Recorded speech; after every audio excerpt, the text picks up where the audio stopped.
pleased to be here today to speak with you.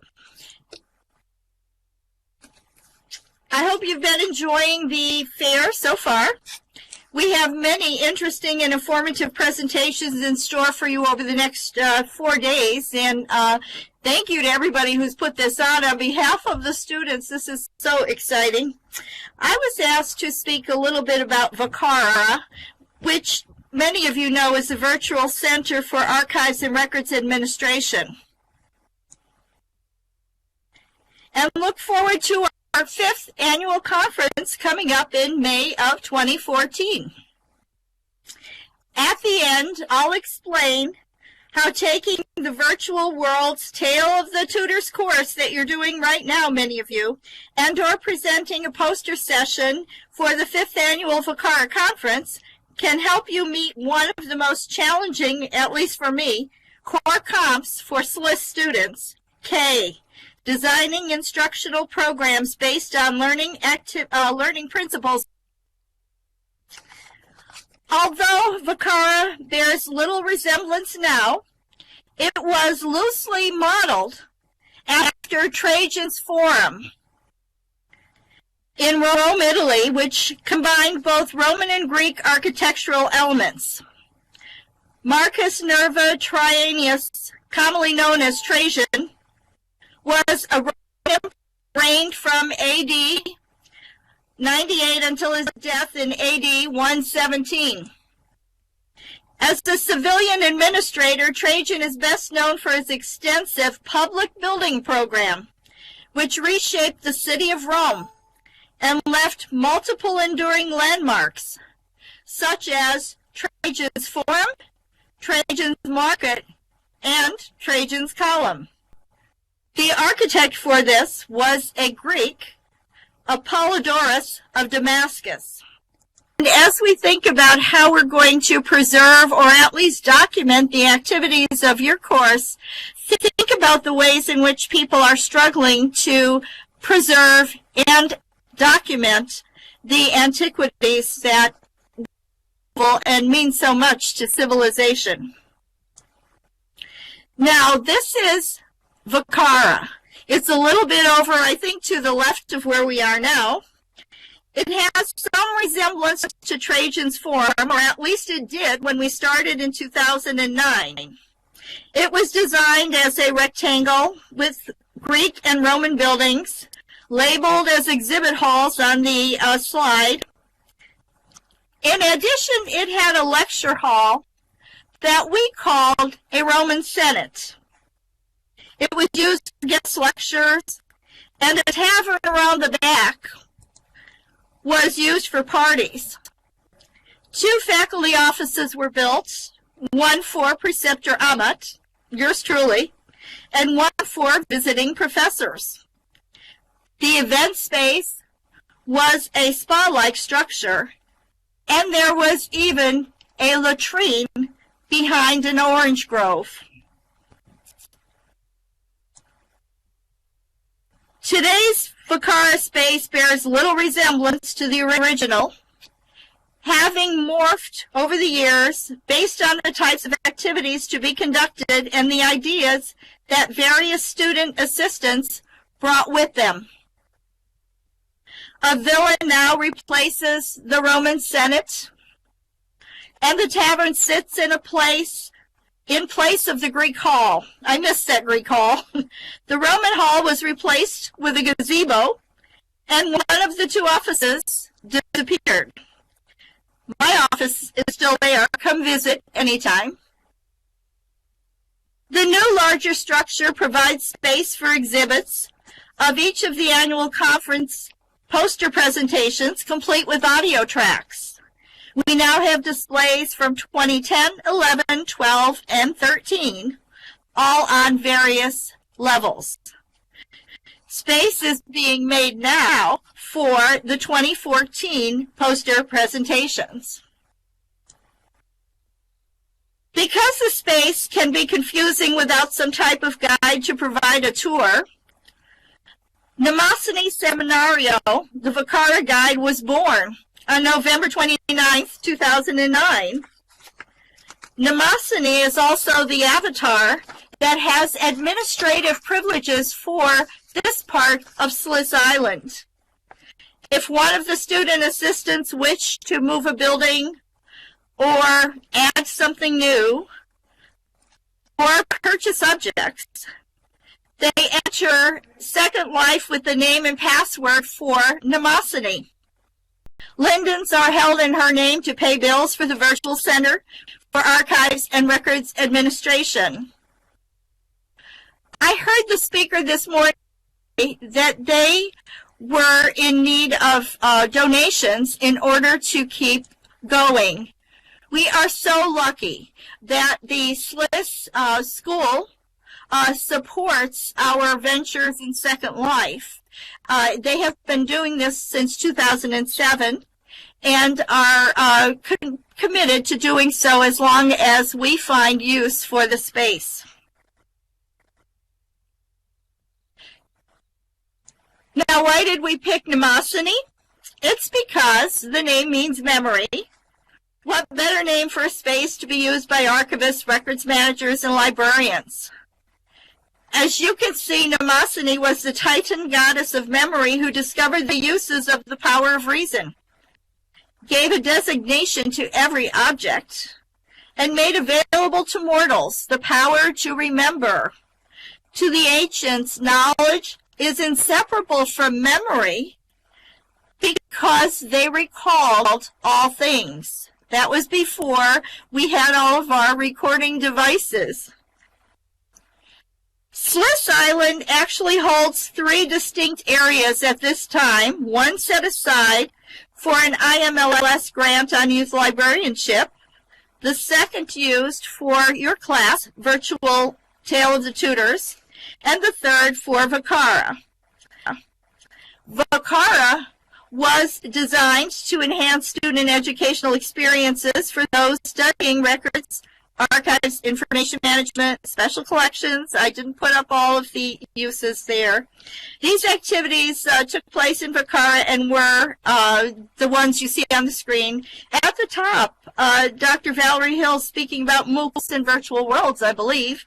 And in the center, Jason Kaltenbacher speaking about the role of records managers in supporting electronic records accessibility. And down below, a presentation from a 2012 conference where Frederick Stokes Thompson from the University of South Australia spoke about undertaking real work via an unreal world.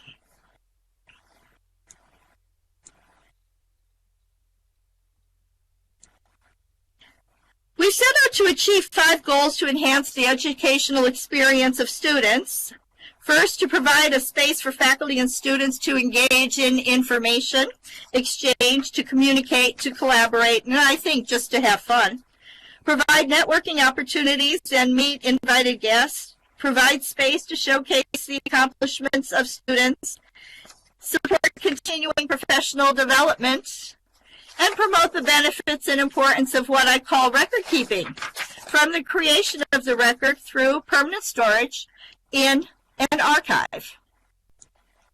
Because the Roman Senate could not accommodate as many audience members for guest presentations that we often had or hoped to have, we built an open structure called the amphitheater. In fact, Snow is in the audience, or was, and she had so much to do with the development of a lot of this space. Shown on this page are images from 2 presentations. The one at the top, I hope some of you joined in.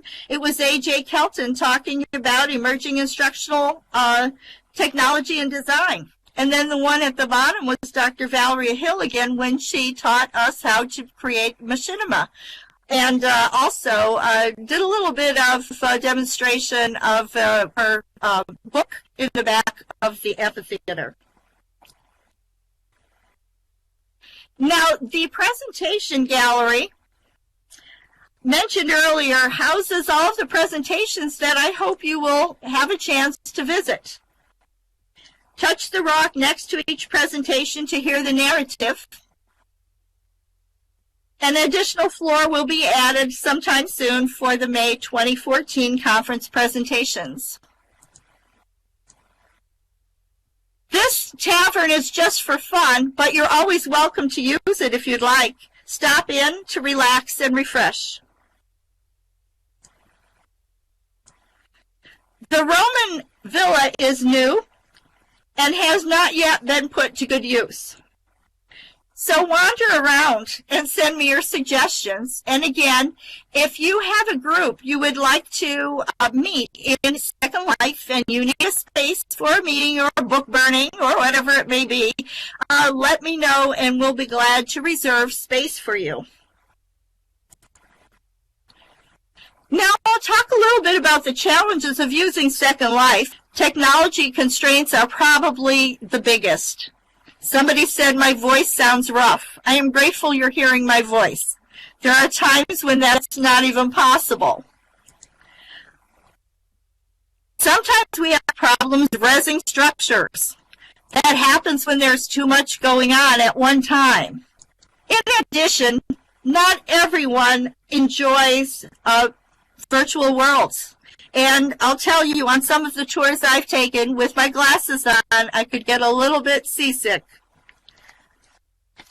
Some say human contact is minimized. Well, I think we heard this morning that may be so. However, I think there's a little more contact than there would be in Blackboard or now what we're using, Collaborate, and I'm sure the same will be for Canvas unless we decide to use our cameras as we're speaking. All right, the benefits. The benefits generally remain and apply to almost all virtual worlds. There is some discussion about other worlds than Second Life. When the time is right and it's worth it to move to another world, I'm sure we'll all be able to do that if we'd like. However, for now, Second Life seems to be regaining a resurgence. People were really excited about it back in 2007, 2008. It was going to be the way to educate. However, we know that that excitement did not happen. People were in just moving around trying to find out what to do, but I don't think really seriously thought about what the value was. And so participation went down. I think now we're slowly finding the value in virtual world. I think if constructed thoughtfully, virtual worlds like Second Life can provide a safe learning environment, especially if you come right to the island and don't wander around somewhere else. It is good for people who are shy. They seem to be able to communicate more easily in Second Life. And I love watching gestures. I know if you're upset with me if you turn your back. I could see movement as I'm speaking. So there's a little bit more of that body language, even if we are just using our avatars. The good thing about, I think, an immersive simulation like this tutor class is that it satisfies adult learning principles that I mentioned before. For example, self-directed learning, which you're doing as you investigate your own topics and your own characters. It builds a learning community, and it facilitates communication between learners. There are some individuals who find virtual worlds a safe environment in which to learn. They also find it allows them to actively participate in projects, learn from others, develop community ties with others who have similar learning styles and interests. Second Life can be used by faculty who adhere to discovery learning by Bruner, constructivism by Votsky and Piaget and Dewey, social development theory by Bandura, communities practice by Lave and Wenger. It is what I mentioned, working on your Comp K and tying in learning theory to lessons you develop. All of those learning theories can be considered when you're developing a lesson as you did at Machinima. Now, considering my belief that Second Life is still useful to reach some students, faculties, and other beyond SLIS, but knowing that Second Life is being looked at with skepticism, I scanned articles that might tell me how or why Second Life could be the right tool to use.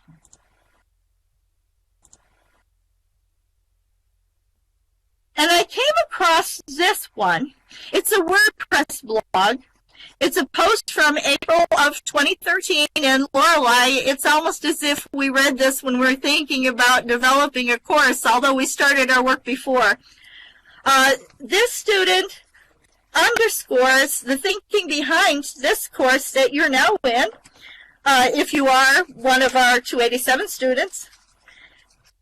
The student started her blog indicating, which I didn't show on the screen, that the experience in her course was less than satisfying. She provided recommendations to her instructor for improvement, and all of those recommendations seem to be incorporated in this tutor's course. She said she would use an eclectic perspective that involved different types of activities, including field trips, where students could construct their own ideas about Renaissance life. There's your constructivism theory of learning. And learn by observing others. So there's your social learning.